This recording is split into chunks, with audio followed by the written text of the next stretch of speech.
Dubai की ओर से, UAE की ओर से पूज्य बागेश्वर धाम सरकार को unity through diversity the UAE harmony award 2024 देने का फैसला किया है। दुबई के अंदर धीरेन्द्र शास्त्री महाराज, जिनको बागेश्वर धाम के नाम से भी बहुत ज़्यादा इंडिया के अंदर मकबूलियत हासिल है, उनको दुबई के अंदर इनवाइट किया जाता है। उनकी आमद पे जो है ना दुबई बहुत ज़्यादा खुश होते और कहते हैं कि हिंदुइज्म का जो पीस और लव का जो पैगाम है, आए सब इसमें मिलकर जो है कंट्रीब्यूट करते हैं। बल्कि इस्लाम से पहले मक्का जो था, मक्का तो बहुत पुरानी जगह है, वहां पे अंदर मूर्तियां थी, उनकी जगह थी, सारे लोग। बात ये करेंगे कि दुबई का जो बिहेवियर है पाकिस्तान और इसके साथ साथ उनकी जो कहते हैं ना खास किस्म की अट्रैक्शन है इंडिया के लिए। अब जो हमारे स्टूडेंट्स हैं मुसलमानों के ऊपर ज़्यादा ना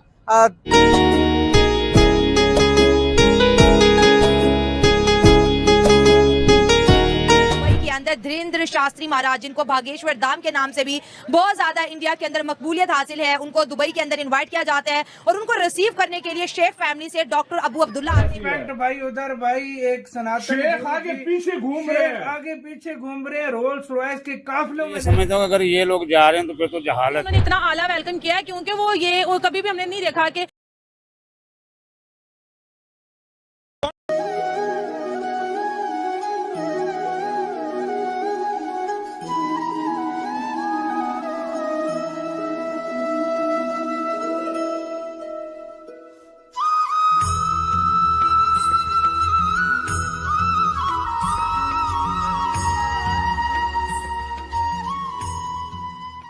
जिस तरह से दुबई में उनका ग्रैंड वेलकम किया गया, उनको उनको मालाएं पहनाई गई हैं, ठीक है, और वहाँ के जो शहजादे हैं वो खुद आए उनको रिसीव करने। ऐसे जस्ट पीएम के लिए होता है और वो भी इंडिया के पीएम के लिए हमने देखा था और इमरान खान को देखा था। और यार मैं बताऊं उनके महाराज जी का इसलिए उन्होंने इतना आला वेलकम किया है क्योंकि वो कभी भी हमने नहीं देखा कि किसी ने भगवा कलर का गले में दुपट्टा पहना है, ठीक है, और कहीं पे भी बॉम्ब ब्लास्ट कर दिया, कुछ भी ऐसा वैसा आतंकी माहौल जिसे बोलते हैं ना, एनवायरमेंट क्रिएट किया, कभी भी नहीं देखा। वो मौलाना के क्यों नहीं उस तरह से रिस्पेक्ट करते, मैंने तो कभी भी नहीं देखा। वो जिसकी दाढ़ी देखता है, जिसकी शलवार कमीज देखता है, उसकी सबसे पहले चेकिंग की जाती है कि यार इस बंदे को तो चेक करो, चाहे वो बिल्कुल इंसान हम जैसे सिंपल होगा लेकिन वो दाढ़ी की वजह से उसकी ना सिर्फ दुबई के अंदर बल्कि दुनिया के हर एयरपोर्ट के अंदर उसकी खास किस्म की जो है जिसका हुलिया मौलाना की तरह होता है उसकी खास चेकिंग होती है। जिसके मुंह पे दाढ़ी होती है ना उसको तो वो छोड़ते ही नहीं है, ठीक है। और अभी भी एक बहुत ज्यादा वायरल हुआ था, पता नहीं किस कंट्री में, कि जितने भी मुस्लिम लोग हैं वो अपनी दाढ़ियों को हटाएंगे, टोपी नहीं पहनेंगे, पैंट शर्ट पहनेंगे। तो इतना कुछ किया जाता है। दुख होता है यार कि सभी एक तरह नहीं होते, लेकिन इन्होंने अपना इमेज खुद इस तरह। और अभी एक और खबर बहुत ज्यादा वायरल हुई है कि यार जो इंडियंस लोग हैं उनकी दुनिया इस वजह से भी रिस्पेक्ट करती है, उनको अपनी कंट्री में आने की परमिशन देती है, लोग उनको वीजे फ्री कर देते हैं कि भाई इंडियंस लोग बिना वीजे के, उन्हें पता है कि जो इंडियंस लोग आएंगे वो हमारी कंट्री के लिए कंट्रीब्यूट करेंगे, वो हमारे जो डॉलर है उसको मजीद आगे करें, वो हमें बिजनेस देंगे, वो हमें अच्छे अच्छे आइडियाज देंगे, जिस वजह से लोग चाहते हैं कि वो हमारी कंट्री में आए। और अभी एक खबर भी तो आई है कि अमेरिका के अंदर जो है सेकंड नंबर पे जिन सीईओ की सबसे ज्यादा हाई सैलरी है वो इंडियन है। देखो वो कितनी प्राउड की बात है। और अभी एक और भी हम देख रहे थे कि चांद स्पेस में जाके उन्होंने अपना तिरंगे को लहरा दिया है, तो ये इंडियंस ही कर सकते हैं। ये देखो रिस्पेक्ट भाई उधर भाई एक सनातन शेख आगे पीछे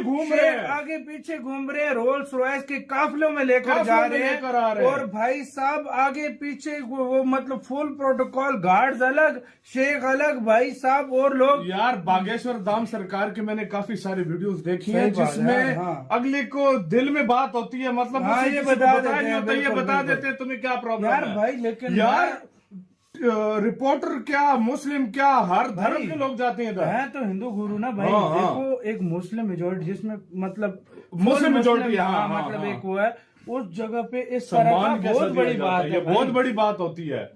एक मुस्लिम देश जिसमें मैं कहता हूँ कि बहुत कम मुझे बहुत कम देखने को मिलता है ऐसी जो है ना रिस्पेक्ट की जाती है। ये आपके सामने है गाइस, ये आपके सामने है सब कुछ, और ये आप लोगों ने देखा है, हमने भी देखा है, ये वाकई में कमाल था। इस्लाम की बुनियाद थी जो शुरू हुई थी वो वहीं से हुई थी और हमारा आखिरी इस्लाम की जो फतह थी वो भी वहीं पे झंडा गाड़ा गया था। अब आई वंडर वाई कि सारे सऊदीज इतना इंडियंस को क्यों फॉलो कर रहे हैं या उनको इतना प्रमोट क्यों कर रहे हैं, जबकि हमारे दीन को, जैसे आप टर्किश का अर्तुगरुल देख लें या क्या कहते हैं, आप हमारे जो पुरानी हिस्ट्री है उसको उठा के देख लें, we have many legends in our history, और इस तरह के आर्ट फॉर्म्स हमारे भी हैं। इबादत से कौन सा बड़ा आर्ट फॉर्म है, लेकिन उसको सेलिब्रेट करने के बजाय या उसको रिनोन कराने के बजाय अगर इंडिया का वो एक आर्ट फॉर्म जो योगा की सूरत में उन्होंने प्रमोट करना है, तो this means that we Muslims need to be stronger together and we need to fight for ourselves. Saudi तो वही चीज़ें फॉलो कर रहे हैं जो इंडियंस करते हैं या जो उनका कल्चर है।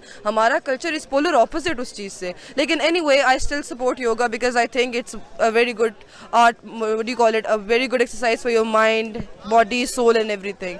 बट ये कि अगर हम इंडिया से रिलेट करें तो I don't think it's fair to celebrate a festival in UAE from Indian culture. That's not appropriate for me. Yeah, that's not appropriate for me. इसका तो मैं कुछ नहीं कह सकता भी वो क्यों गए हैं। इस्लाम इस चीज की इजाजत देता है? नहीं देता, बिल्कुल नहीं। ऐसी करने नहीं चाहिए ये चीजें, क्यों कर रहे हैं सर? एक टाइम था जब बुत परस्ती को खत्म किया गया, एक टाइम था सऊदी के अंदर से, दुबई के अंदर से मंदिरों को हटाया गया। अब वही उन्हीं के आगे औलादे, उन्हीं के आगे लोग इस चीज को प्रमोट करें, क्यों? वही मंदिर भी तो वहीं पे बन रहे हैं ना, अब शेखों के पास ही बन रहे हैं। क्यों सर? ये चीज तो प्रमोट होनी नहीं चाहिए, खासकर इस्लाम के अंदर। तो वो लोग अब कर रहे हैं तो इसका तो हम कुछ नहीं कह सकते, उनकी अपनी सोच है। लेकिन हमारे हिसाब से ये चीज नहीं होनी चाहिए, खत्म होनी चाहिए। सर क्या राइट्स देना या सेकुलर होना गलत बात है? राइट्स देना तो अच्छी बात है, अच्छी बात है, अच्छी बात है ना। अब अगर दुबई के अंदर मंदिर बना है तो ये तो उनका राइट है, क्योंकि वहाँ हिंदुस्तानी बहुत ज्यादा है ना। लेकिन क्या इस्लाम इस चीज की इजाजत देता है कि एक इस्लामिक कंट्री के अंदर मंदिर बने? नहीं देता। नहीं देता। क्या दुबई के लोग और शेख जो हैं, सऊदी के हों या दुबई के हों, वो इंडियंस को ज्यादा प्रेफरेंस देते हैं ट्रेड के हवाले से? क्या उनके साथ ताल्लुकात बेहतर करना चाहते हैं, या पाकिस्तान के वो वर्थ नहीं रही जो एक टाइम पे पाकिस्तान था? नहीं, अभी वो वर्थ नहीं रही पाकिस्तान की इस हिसाब से, तिजारत के हिसाब से। तो जाहिर है वो जो गैर मुस्लिम है वो फिर जब भी तिजारत करते हैं तो अपना लेन देन का हिसाब का बिल्कुल ठीक रखते हैं। ये हमारे पाकिस्तानियों में ये चीज खत्म होती जा रही है। वो एक आया था ना कि आम जब बेचते हैं हम तो ऊपर साफ होता है, नीचे गंदा होता है। गंदा होता है, यही बात है। अब उनके भी तो आम 600 किस्म के आम उनके जाते हैं इंडिया के, सऊदीया में, मुख्तलिफ कंट्री में, लेकिन ये सही होते हैं, एक जैसे ईमानदारी करते हैं। सर क्या वजूहत है वो ईमानदार है? क्यों? वो तो हिंदू है ना, फिर भी ईमानदार है। भाई जाहिर है मैं अब हमारे अंदर बहरहाल ये चीजें खत्म होती जा रही हैं। वो हिंदू है फिर भी ईमानदार है, क्यों? नहीं, अब मैं क्या कह सकता हूँ इसमें। अब जाहिर है उनकी अपनी सोच समझ है, वो हमारे बेहतर हुए ना सर, फिर हमसे बेहतर हमसे हुए तो ना? बहुत बेहतर हुए वो लोग जो ईमानदारी से अपना कारोबार करते हैं, चलाते हैं कारोबार को। लेकिन पाकिस्तानियों के अंदर ये चीज खत्म हो गई है। सर देखिए ना, ईमानदारी है और बड़ी चीजें हैं जिसकी वजह से आज दुनिया की बड़ी 5वीं मईशत है हिंदुस्तान, और उनकी जगह जगह पे चर्चे। अब देखे ना, हम भी उनके चर्चे कर रहे हैं, लेकिन पाकिस्तान को बाहर के मुमालिक में बच्चा भी नहीं जानता। क्यों? चीज बहुत दूर हो चुके हैं हम इन चीजों से।